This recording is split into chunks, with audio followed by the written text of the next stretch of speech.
tukua.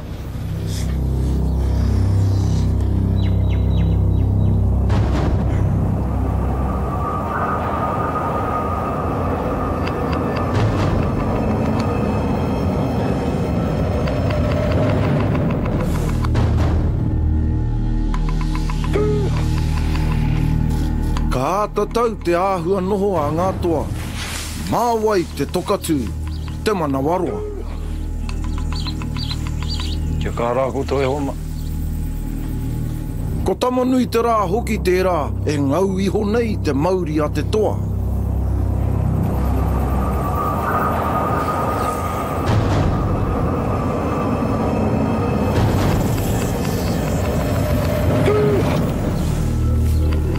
E kite ana i oku hoa, ngā hoa toa.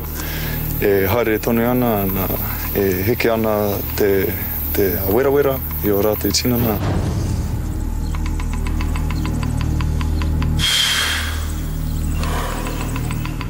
Trying to keep my back straight and keep my legs in the same position.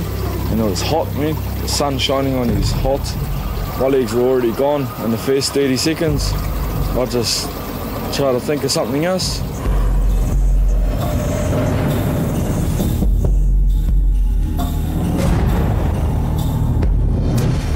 Ko just te toa tuatahi.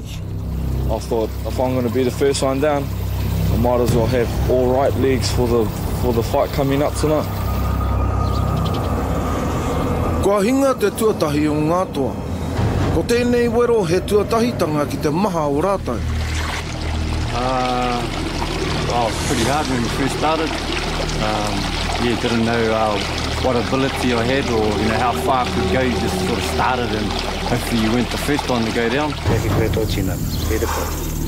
Bit hard on the legs, especially after yesterday's workout as well. Well, I wouldn't say this one was any easier. Ka heke a rihari.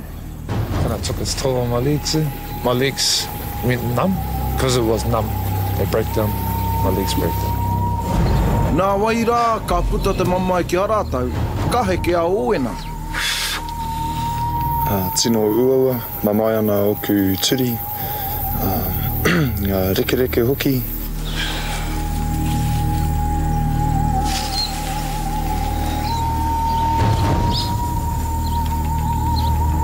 Yeah, the challenge for me was not what I expected. I knew it was going to be hard, but it was harder than I thought it was going to be.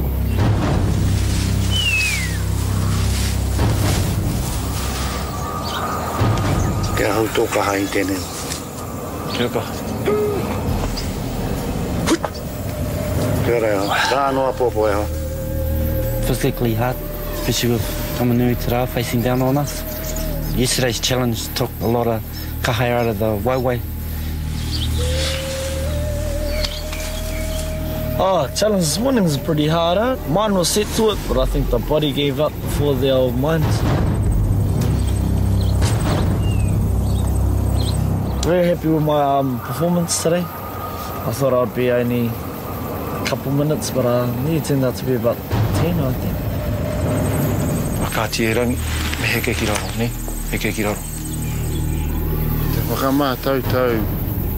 Ua mo te tinana ki te tū mo te wā roa.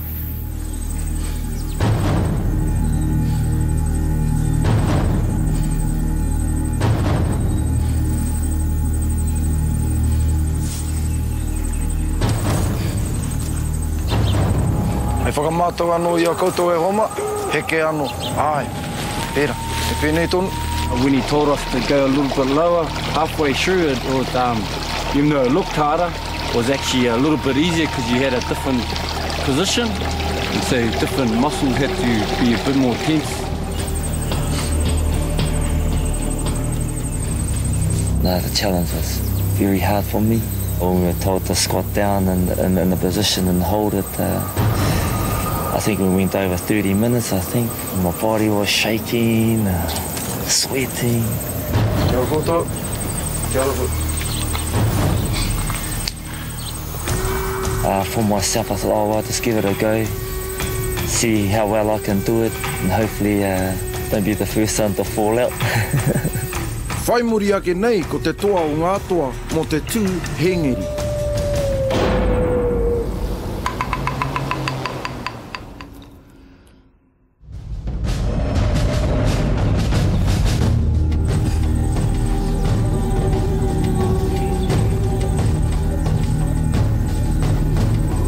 noa ki ngā mamai, hana mai ana. Ua wa hoke ki te stiro ki te taha ko wai ki te tūtonu. Tuku taha, wai ko hinga ko wai ki te tūtonu, tērā te wāhi. Te wā tēnā ua wa mō. Ko Jerry Rawa ko Logan, ngā toa e tūtonu nei, tū Hengeri.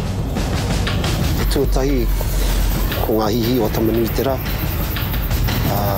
Ko te tuarua, te whakamātautau arā, ko te tū Hengeri.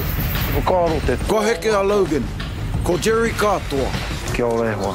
So I just focused on this tree in front of me and try to count every leaf on there. So I think I got up to 450 leaves. But it still wasn't good enough. There were still fellas up, so I counted it again.